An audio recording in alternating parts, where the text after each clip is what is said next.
Hello everyone, আসসালামু আলাইকুম। কেমন আছেন আপনারা? ইফাত কিচেনে আপনাদের সবাইকে স্বাগতম। শবে বরাত স্পেশাল সুজির হালুয়া বা বরফি রেসিপি নিয়ে আজকে হাজির হয়েছি। চলুন মূল রেসিপিতে। প্রথমে চুলায় একটা প্যান বসিয়ে নিয়েছি, তারপরে 1/4 কাপ ঘি দিয়েছি। ঘিটা গরম হয়ে আসলে 1 কাপ সুজি ঘিটার মধ্যে দিয়ে দিয়েছি। এখন চুলার হিটটা আমি লোতে নিয়ে আসব, তারপরে নেড়ে চেড়ে খুব সুন্দর করে একটু সময় নিয়ে সুজিটা ভেজে নেব। যখন সুজিটা একটু হালকা কালার চলে আসবে, তখন সুজিটার মধ্যে আমি দুধ অ্যাড করব। এই সুজিটা ঘি দিয়েই ভেজে নেবেন, তাহলে এই হালুয়াটা খেতে অনেক বেশি সুস্বাদু হবে। 1.5 কাপ আমি গরুর দুধ দিয়ে দিয়েছি। দুধটা আমি আগে থেকে জাল করে রেখেছিলাম। এখন সুজির সাথে খুব সুন্দর করে নেড়ে চেড়ে জাল করে নেব। এই অবস্থায় চুলার হিটটা আমি মিডিয়াম লোতে নিয়ে এসেছি। কিছুক্ষণ জাল করে নেবার পরে সুজিটা কিন্তু প্রায় সিদ্ধ হয়ে আসবে। তখন এখানে আমি আধা কাপ চিনি, আধা চা চামচ এলাচের গুঁড়া, সামান্য একটু লবণ টেস্টের ব্যালেন্সের জন্য, আর 2 টেবিল চামচ পাউডার মিল্ক দিয়ে দেব। দিয়ে নেড়ে চেড়ে খুব সুন্দর করে মিশিয়ে নেব। সুজিটা যখন সিদ্ধ হয়ে আসবে তখনই চিনিটা দিবেন, তা না হলে কিন্তু সুজিটা সিদ্ধ হতে চাইবে না। আমি খুব সুন্দর করে নেড়ে চেড়ে মিশিয়ে নিচ্ছি। চিনিটা দেওয়ার কারণে হালুয়াটা একটু নরম হয়ে যাবে, আবার কিছুক্ষণ জাল করে নেবার পরে ঠিক হয়ে যাবে। চুলায় আমি রেখে দিয়ে হালুয়াটা অন্য একটা চুলায় অন্য একটা প্যান বসিয়ে নিয়েছি।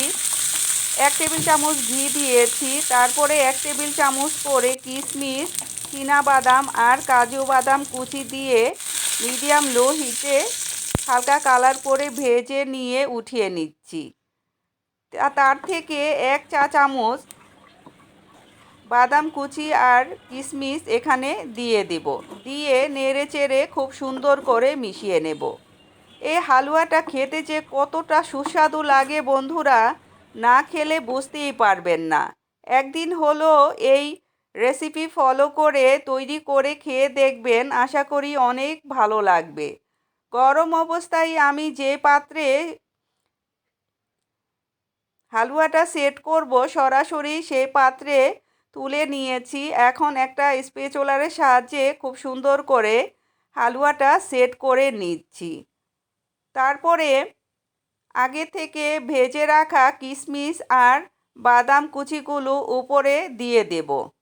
সাথে 1 চা চামচ আমন্ড বাদাম আর পেস্তা বাদাম উপরে দিয়ে দেব। দিয়ে একটা স্প্যাচুলারের সাহায্যে চেপে চেপে বাদামগুলো সেট করে দেব। এই হালুয়াটার মধ্যে বাদামের কুচিটা দিলে অনেক বেশি সুস্বাদু লাগে খেতে।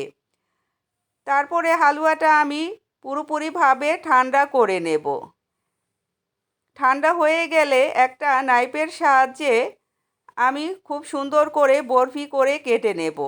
আপনারা আপনাদের পছন্দ মতো বরফি করে কেটে নিতে পারেন।